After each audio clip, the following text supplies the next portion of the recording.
Bonjour et bienvenue à toutes et à tous. Voici le titre de l'actualité de ce vendredi. Le vaccin contre le confinement semblerait bien avoir été trouvé. Il s'agirait d'un ouvrage de 6 courtes pièces de théâtre intitulé Théâtre de Clara Gazul, écrit par Prosper Mérimée, celui qui a écrit Carmen, écrivain du mouvement romantique né en 1803.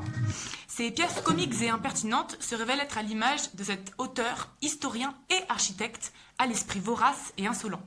Nos spécialistes sont allés tester l'œuvre auprès de Claire Covid, confinée depuis maintenant 10 jours et 5 mois.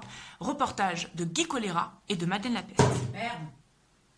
Pourquoi Théâtre de Clara Gazul est un échappatoire au confinement? Parce que l'historien et l'écrivain qui était Mérimée arrive à nous faire plonger dans des univers très différents en fonction des pièces, puisqu'il y en a 6 différentes. Dans Les Espagnols en Danemark, on est sur l'île de Fioni en Danemark, et c'est un contexte historique assez fort, c'était l'invasion napoléonienne. Dans L'amour africain, ça se passe en Afrique. Dans L'occasion, ça se passe dans un couvent, c'est l'histoire d'une jeune nonne qui est éperdument amoureuse d'un prêtre, qui lui est amoureux d'une autre nonne. Donc c'est très varié. On a des personnages hauts en couleur, comme la célèbre actrice Péricole, qui est une grande manipulatrice.